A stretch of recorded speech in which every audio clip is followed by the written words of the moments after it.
Привет! Вы на канале Яхты на колесах. Меня зовут Антон, и мы в Германии на выставке Караван-салон Дюссельдорф. И сегодня у нас обзор еще одного автодома эконом-класса от бренда Roller Team Кророс 277M. Олькованный автодом.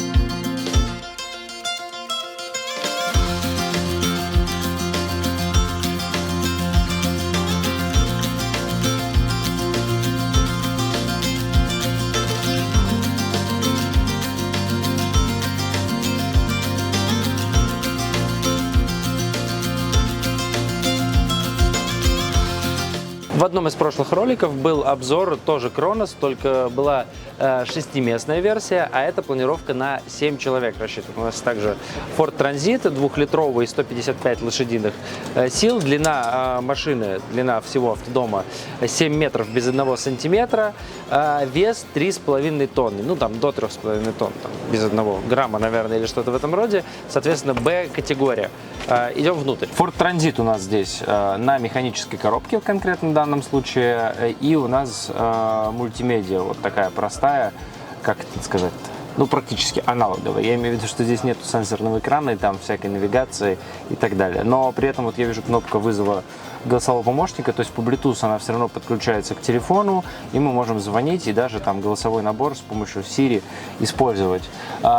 Камера есть заднего вида камера, но поскольку нету экрана здесь, на зеркало сделано вот такой экран, и это на самом деле интересное, хорошее решение. Нигде на торпеде спереди не мешается лишний экран, а он прямо раз на зеркале. Вот мы привыкли смотреть в обычных легковых машинах, когда едем назад в зеркало. Так вот и здесь у нас взгляд сюда падает, и мы видим, что сзади, но только с помощью камеры.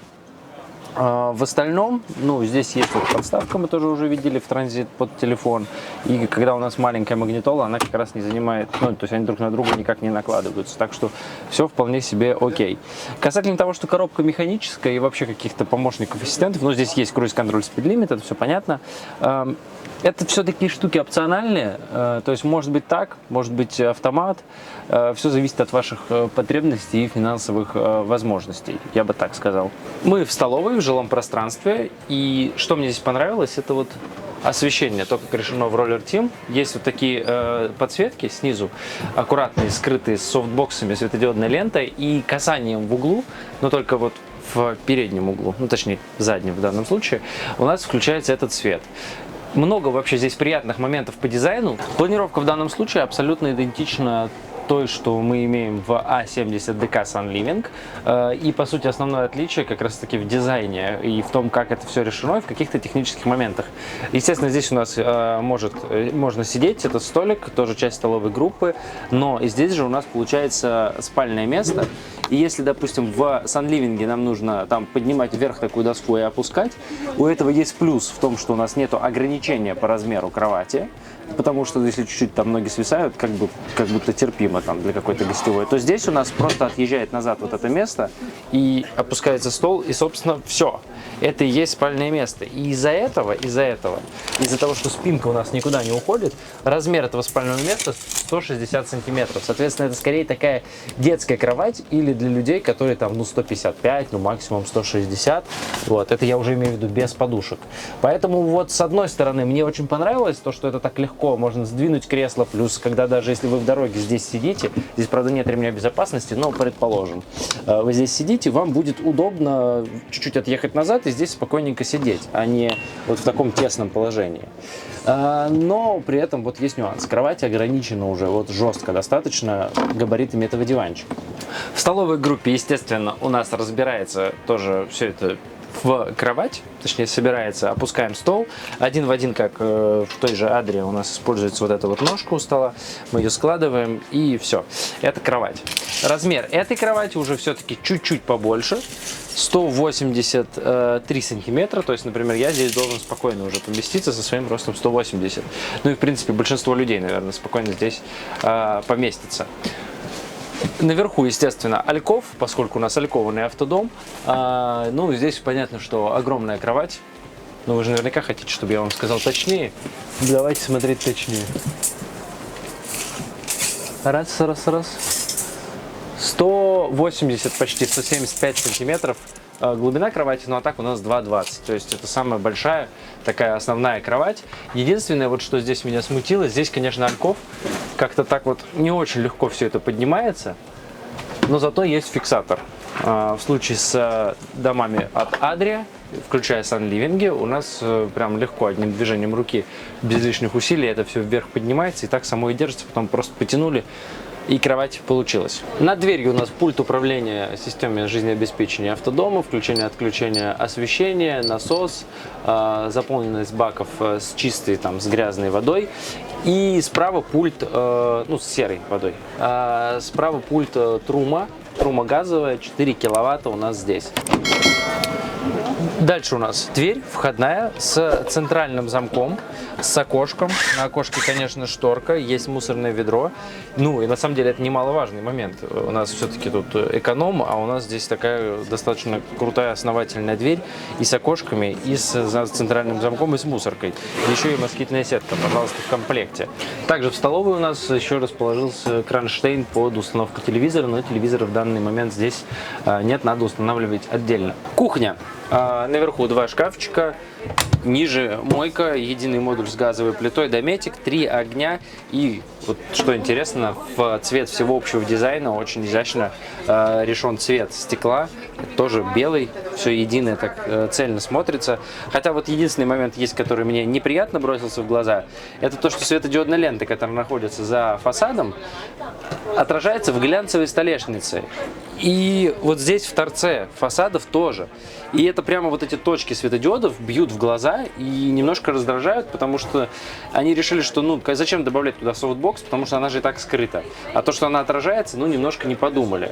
Мне кажется, вот добавь софтбокс здесь и здесь, который скроет сами огоньки, светодиоды. И, конечно, это выглядело бы ну сразу же в разы дороже, аккуратнее, законченнее, хотя вложение ну как бы 3 копейки. Шкафчики ниже. У нас открываем дверь, причем дверь надо открывать прям сильно назад. Уже говорил в прошлом обзоре, что не понимаю, зачем здесь сделана дверь, почему нельзя было просто делать ящики с фасадами. То есть нам нужно сначала открыть эту дверь, потом уже открыть ящики. Вот как-то так. Причем дверь надо прям вот назад распахивать, потому что иначе ящик открыть не получится, он упирается просто в торец двери. Такое вот странное решение. Дверки с замками-фиксаторами, слева у нас просто ящик, точнее дверка, и за ней уже просто полки. Вот такое место для хранения. Холодильник. Тетфорд, газ, электричество 12-10-20 вольт.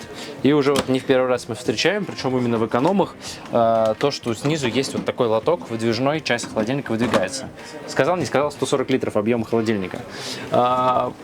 По холодильнику еще есть примечательного то, что здесь тоже позаботились и сделали фасады светлыми в цвет остальных фасадов. И это как бы делает такую картину сразу завершенной. Санузел. У нас единая такая комната. Открываем. Здесь у нас сначала туалет, потом дальше душевая кабина. Душевая кабина закрывается не шторками, не чем-то таким временным, а прямо основательными вот такими дверками, которые в гармошку складываются. Вот здесь вот на магните фиксируются. Надо, конечно, уметь это собирать, но тем не менее вот как-то так. И когда мы в движении, мы их вот так здесь раз и фиксируем специальной кнопочкой. В остальном, ну что можно отметить? Изящно, аккуратно, все сделано, минималистично, ничего лишнего.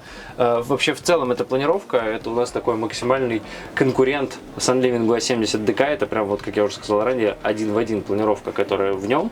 За исключением того, что там у нас гармошка, как минимум в тех машинах, которые в арендном парке в Москве. А здесь вот сделана жесткая дверь и вот отдельный такой санузел. Далее после санузла у нас гардероб основной, весьма просторный. Сколько у нас размеры? А размеры у нас 60 на 60. 60 на 60 и высота должна быть, да, все верно, 125 сантиметров высота. Это гардероб и ниже еще место для хранения вещей. Просто небольшая, узенькая совершенно полочка, и как бы все. И, наконец, мы попадаем в спальню. Здесь у нас двухъярусная кровать, раз этаж, два этаж. И вот что приятно в целом порадовало, это то, что здесь есть не просто такое, типа, место, все, спи, кровать есть и ладно. А здесь у нас и светильнички точечные, вот такие вот на этом гибком поводке, и еще и полочка наверху сделана, на которую можно какие-то вещички положить. Конечно, шторку стоило бы добавить, потому что Вальков все-таки они шторку сделали, что как бы в экономе тоже бывает не всегда, но спасибо, что сделали Вальков, жалко, что не сделали шторки здесь. Ну, наверное, можно шторки и самостоятельно повесить. На нижней кровати у нас только светильничек, никаких дополнительных полок нет, но светильники, правда, классные. Во-первых, их можно подвинуть, типа направить в нужную сторону, например, вот так вот, или вот так вот. А во-вторых, в этом металлическом основании, таком крепком, приятном на ощупь, есть еще USB-розетка. И наверху, и внизу. И это, на самом деле, важный момент, потому что все мы сейчас не разлучены с телефонами, нам их надо заряжать. И в эконом, опять-таки, вариантах далеко не всегда будет на каждой кровати USB-розетка. Они там где-то скучковались в жилом пространстве, и вот надо там их втыкать. А вот лечь в кроватку вместе с телефончиком, как мы любим, подключить его к зарядке, это уже как бы, ну вот, надо кастомизировать. А здесь, пожалуйста. Багажник расположился под нижней кроватью, и вот тут, честно говоря, он меня прямо расстроил. 75 сантиметров у нас ширина, глубина, понятно, 2,20, а вот высота, когда опущена кровать, ну прям вообще ни о чем. Ну вот прям 35 сантиметров, и это все. Это вот только чуть-чуть каких-то вещей сложить. Я не понимаю, как так получилось. Вроде плюс-минус большая машина, но при этом в Sunliving, опять-таки, у нас прям огромное багажное отделение остается, когда кровать опущена, а здесь его прям практически нету. Но, конечно, мы можем поднять кровать, и у нас получится большой багажный отсек. Но для этого надо поднять кровать. Значит, когда вы кроватью пользуетесь, у вас останется вот то, что останется. Как-то так. Автодом Low Coaster от бренда Roller Team мы сегодня с вами посмотрели. Пишите в комментариях ваше мнение, понравилось, нет, как вам этот дизайн, как вам вообще сочетание вот так вот на первый взгляд цена-качество. Мы всегда рады это все обсудить. Если не хватило какой-то технической информации, welcome по ссылочке в описании. Переходите на сайт и, надеюсь, вы ее там найдете, если вам важны какие-то технические детали. Не все я могу здесь рассказать, потому что просто на стенде информации не хватает. Например, о том, какой объем баков с чистой водой.